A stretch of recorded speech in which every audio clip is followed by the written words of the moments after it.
नमस्ते न्यूटन जी। मैंने आपको आज इसलिए बुलाया है क्योंकि मुझे एक बात बहुत परेशान कर रही है। आजकल छोटी मोटी परेशानियों को तुरंत डिप्रेशन, एंजाइटी या एडीएचडी का नाम दे देते हैं, बिना किसी डॉक्टर की सलाह, बिना जांच, बस इंटरनेट पर लक्षण पढ़कर। और कई बार तो इसका इस्तेमाल अपनी जिम्मेदारियों से बचने के लिए करते हैं।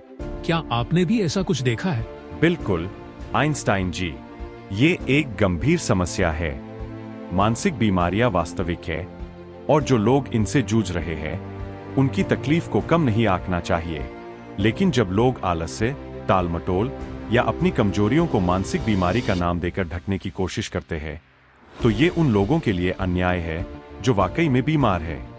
इससे समाज में एक गलत धारणा बनती है कि हर परेशानी सिर्फ बहाना है। हाँ न्यूटन जी, मैंने कई बार सुना है, लोग कहते हैं मैं उदास हूँ इसलिए पढ़ाई नहीं कर पा रहा, या मुझे ओसीडी है इसलिए मैं कोई जिम्मेदारी नहीं ले सकता। लेकिन कई बार ये सिर्फ आदत होती है, अनुशासन की कमी, मेहनत न करने की इच्छा। फिर भी लोग इसे बीमारी का नाम दे देते हैं। ऐसा क्यों होता है? आइंस्टाइन जी, ये मानव स्वभाव का हिस्सा है। लोग अपनी कमजोरियों को गर्व की चीज बना लेते हैं क्योंकि इससे उन्हें सहानुभूति मिलती है। जैसे कोई कहे, मैं बहुत टूटा हुआ हूँ इसलिए मुझे विशेष ध्यान चाहिए, या मैं दुखी हूँ इसलिए सब मेरी मदद करें, लेकिन वे उस दुख से बाहर निकलने की कोशिश नहीं करते। ये एक तरह का मानसिक जाल है जहां लोग अपनी कमजोरी को अपनी ताकत की तरह पेश करते हैं। बिल्कुल न्यूटन जी, ये एक पीड़ित बनने की मानसिकता है। लोग खुद को विक्टिम दिखाकर सहानुभूति या मुआवजा चाहते हैं, लेकिन ये आदत हमें अंदर से कमजोर बनाती है। हम हर असफलता का दोष दूसरों पर डालने लगते हैं, माता पिता, समाज, सिस्टम या फिर किस्मत। पर क्या ये सही है? क्या हमें अपनी जिम्मेदारी नहीं लेनी चाहिए?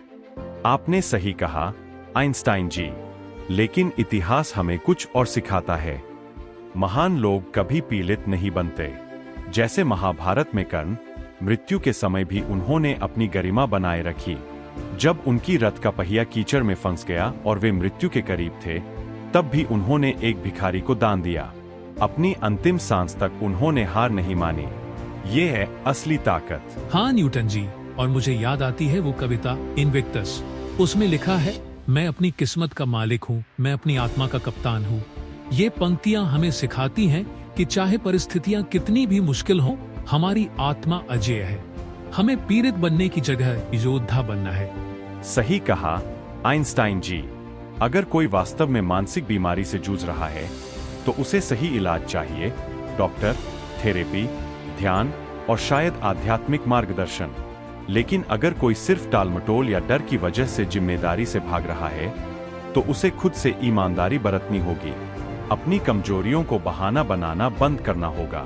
और ये बात हमें हमेशा याद रखनी चाहिए न्यूटन जी, कि हमारी आत्मा टूट नहीं सकती। चाहे कितनी भी मुश्किलें आए, हमें अपनी गरिमा बनाए रखनी है। हमें सहानुभूति मांगने की बजाय अपने कर्तव्यों को निभाने पर ध्यान देना है। हर इंसान में वो ताकत है कि वो अपने दुखों से ऊपर उठ सकता है। बिल्कुल आइंस्टाइन जी, आइए हम सबको ये संदेश दें, अपनी कमजोरियों को अपनी ताकत मत बनाओ। अगर बीमारी है तो इलाज कराओ, अगर सिर्फ बहाना है तो उसे छोड़कर आगे बढ़ो, और सबसे जरूरी, अपनी आत्मा को हमेशा अजेय रखो। तो दोस्तों, आज हमने सीखा कि मानसिक स्वास्थ्य का सम्मान करना जरूरी है, लेकिन इसका दुरुपयोग गलत है।